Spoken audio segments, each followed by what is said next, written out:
Great, Charo.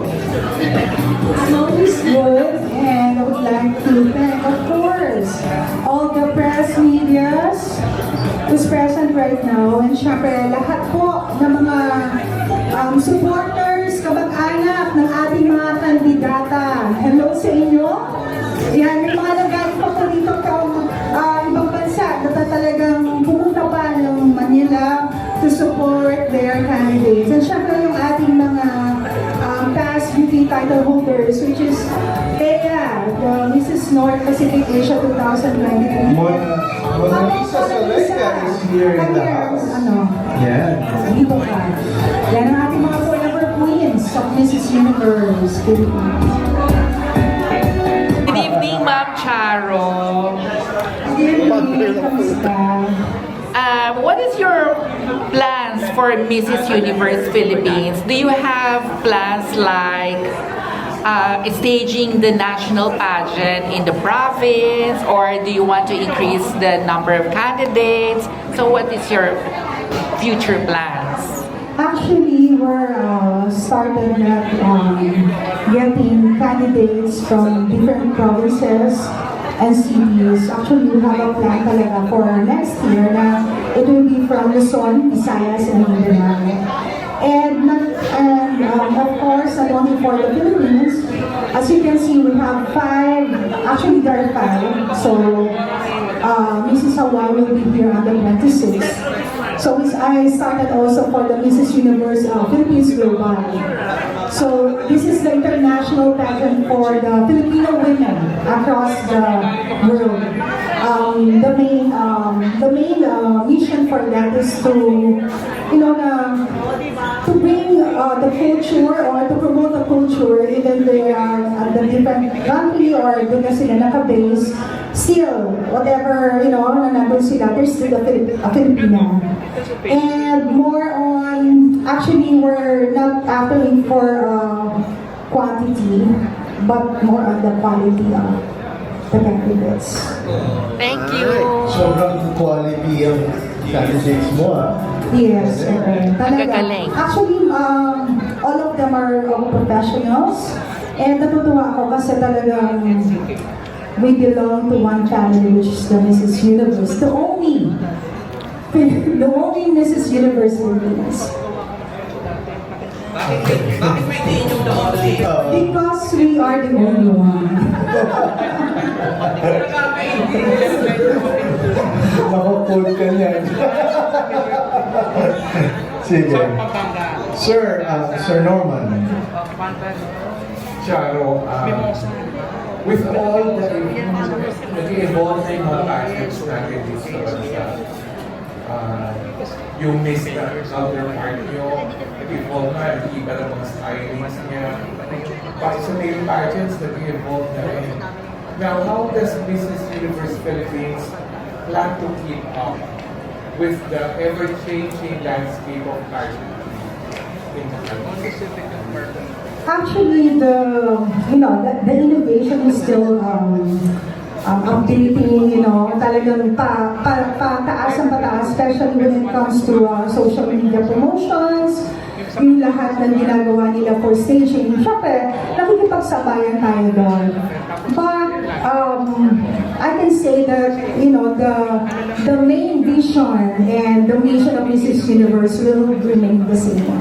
Kasi from the very start na ginawa ko itong Mrs. Universe Philippines, ang mission talaga natin dito is to welcome each women with different profession, from different walks of life, to be united as one because of their advocacies. Yeah. Thank you, Charo. Thank you so much. Celso? Hi, Queen Charo. What are the qualities are you looking for a Mrs. Universe Philippines title holder? I can say the qualities. Actually, it's a very hard question, but every time they ask me about that, I always told them that I'm not looking for the perfect candidate. Actually, I'm looking for a candidate or a queen who can accept whatever, yung pagkakamali niya or kakulangan niya, and willing to listen and learn. Authentic. Meron siyang, yung genuine heart for the organization, for the co-candidates, not only for telling that I'm empowering them, I'm empowering every woman, but siya mismo, I can see that she's not empowering them, but I need someone who can talagang yung advocacy niya is ma-exercise for them. Yeah. Hi. Sir, Mr. Noli. Okay, congratulations, Nani. Okay. Thank you so much. Kasi Mrs. Universe Philippines is getting bigger as years goes by. And in line with that, are you planning to add or to give more titles in the coming years? Since ito nga Mrs. Universe Philippines is getting bigger in terms of participants. Yes, I'm planning to give more quality titles of additional to Mrs. Universe Philippines. Yun yan, we started, actually starting na kami for the Mrs. Universe Philippines Global, and then marami pa pong susunod, kaya abangan lang natin for that. Exclusive lang ba talaga for Mrs. Universe yung public or pwede ka rin magpagal sa iba? At you have plan of sending or acquiring other franchise, international franchises? So are you allowed by Mrs. Universe to get another franchise? Let's say Mrs. Supra, Mrs. ganun. Actually, I'm also national director of other passions, but my main focus and of course, the one and only love is Mrs. Universe. First love is This is my first love. Okay, thank you so much. I have loyalty talaga. Yeah. And yun din ang in-exert. I want my queens to exercise that also. Really loyal. Importante talaga. Marami talagang nagano sa akin. After my reign as Mrs. Universe Philippines 2019 and 2020, maraming nanghikayat sa akin to join other pageants. But no. Because andito na ako sa universe. Bakit pa ako bababa? Bakit ka mapupunta sa Galaxy? Yes. Galaxy, So, Attorney Tony. Controversial question. This is the toughest question coming from Attorney Tony. I love life. Hindi lang live ko, no? Ayan na, ready na. Ay, hindi pa ito natatanong sa iyo ngayon, sis. Ano masasabi mo sa pageant? Meron ba?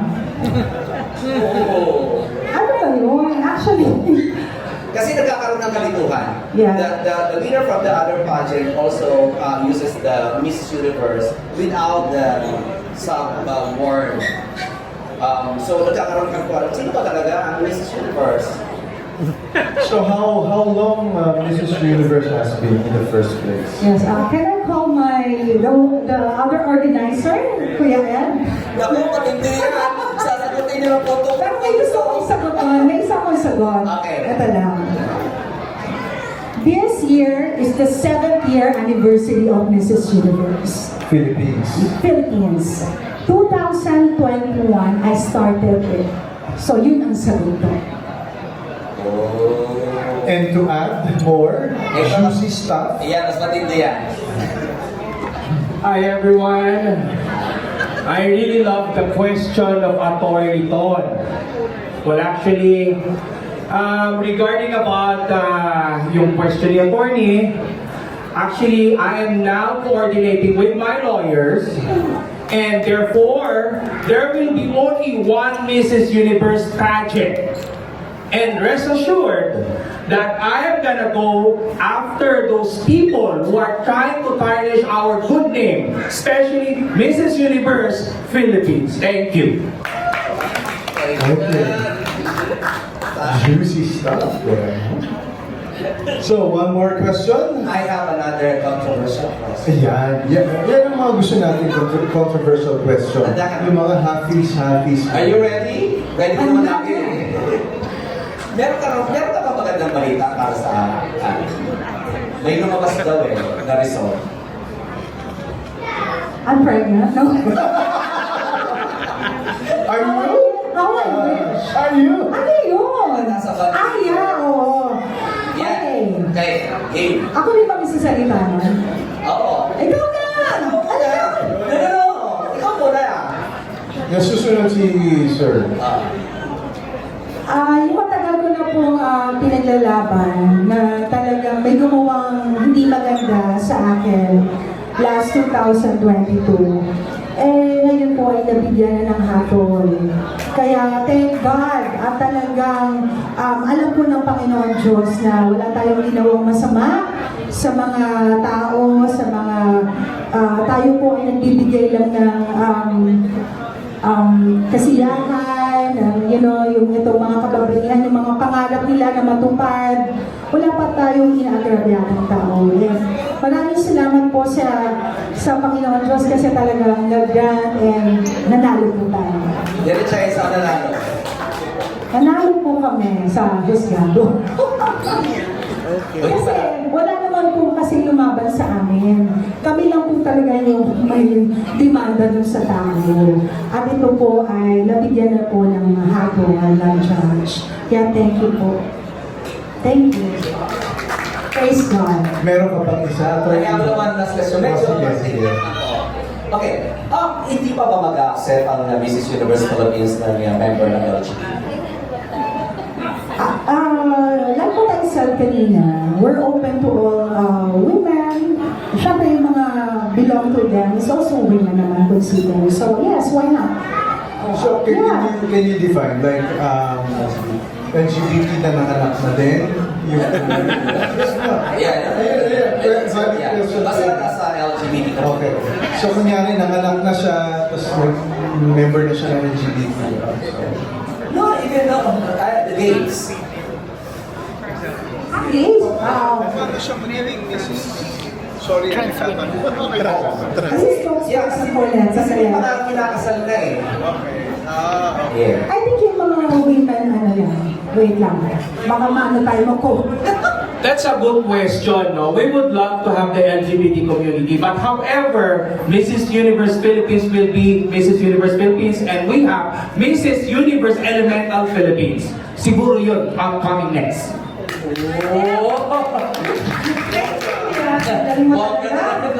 Bongga! Thank you so much. Elemental, air, wind, fire, water, mga ganun. So watch out for the new pageant next year. Nauna kami ha, makagayanin nyo na naman kami. Hindi, lagi kasi kami ginagaya, di ba pwedeng originality na lang? Like my color, that's my color, pero ewan ko ba? Idol! Mrs. Universe Elemental Official. Ayan. Patented na. Trademark na yun. Na-trademark na yun, sir. Yan, hot seat tuloy si Charo. One more question before we start the talent portion of Mrs. Universe. Invite mo na yung mga pageant. Ayan, invite mo daw. Actually, okay, this coming July 4, we have the Asia World International Fashion Week. So I'm with my two beautiful daughters, Ina and Iza. This will be on July 4 at Tocado, Manila. So some of the international designers will be here in the Philippines. Diba? And syempre, ano pa ba? I'll invite you, everyone, to please watch and support. It's June 28 na po. It's not only the pageant, but it's the 7th year anniversary of Mrs. Universe Philippines.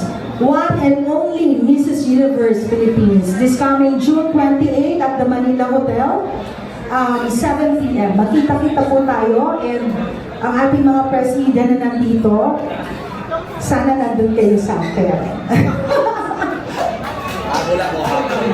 Yun. So, ladies and gentlemen, yan po Maraming salamat for your question. Now, in a few moments, we're going to start the talent portion of Mrs. Universe. So,